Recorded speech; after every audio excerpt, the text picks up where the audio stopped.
G'day you bloody legends, how the bloody hell are ya? I'm Finn and welcome to Scales and Feathers. Alrighty guys, so in this video we're going to talk about the filtration and equipment we've got going on in our 3 foot by 3 foot by 3 foot community aquarium. Okay? So, as you can see, weird size aquarium, okay, quite deep, so lighting has to be quite strong. Gone for a very typical light source up here, which is the RGB tanning light, making the fish look absolutely set. Then on the back we got a 4 foot RGB tanning light.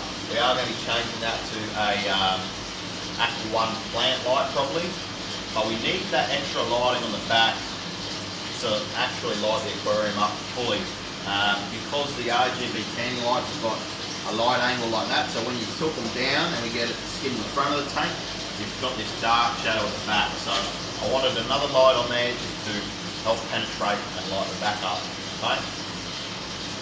We're also running another Catworks air pump, the dual one, okay, which is the 1500cc per minute times 2. So we've got the dual outlets. All right? They are the battery backup system. So we've got battery backup air in the aquarium. Okay. As for equipment into the tank, I think that's pretty much it besides the plumbing in the centre. So as I said in the other video, this is our loudest aquarium. We turn this off and it's actually really enjoyable in here, but this tank is just so loud. We've got a Perspex lid on there to try and drain that loudness out. Okay. We've got two 25mm risers, one for our drain, which skims the top and gets everything at the top. Okay. And then we've got one here with 2 outlets shooting in the middle and then 2 on the top to try and get us an even flow through the tank. Now this is probably one of the dirtier tanks. The bottom is normally quite dirty due to probably the filtration not being set up correctly. Okay. So this is how we got the tank. It was already plumbed in the centre, had the risers, so we thought we'd go with it. But yeah, I think it definitely needs something on the bottom to help clean up the bottom. Okay. Also black risers would have been a bit nicer. That's why I'm kind of letting the algae grow on it, so it kind of blends in a bit more. And it is a pain in the arse to gravel back this aquarium due to how deep it is.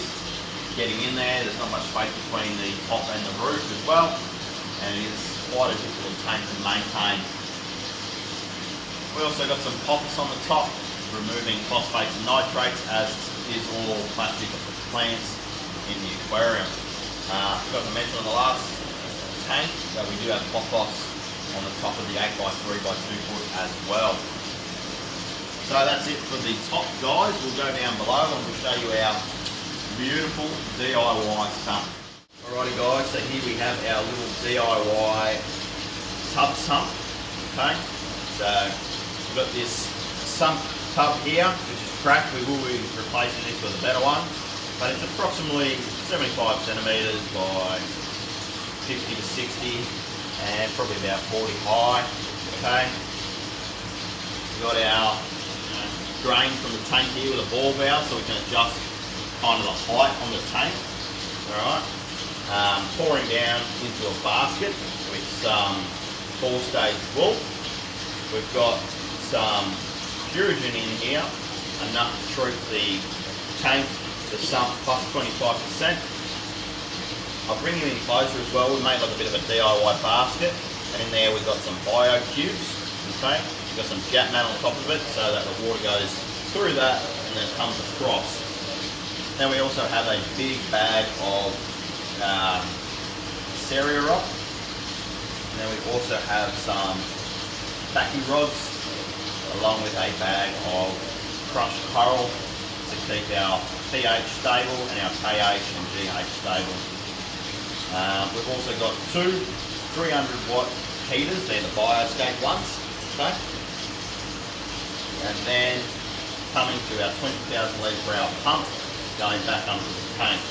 We also have a one-way valve, so if power goes off, the water's not going to come draining back down, because obviously we've got the valves, but we've got the outlets in the middle there.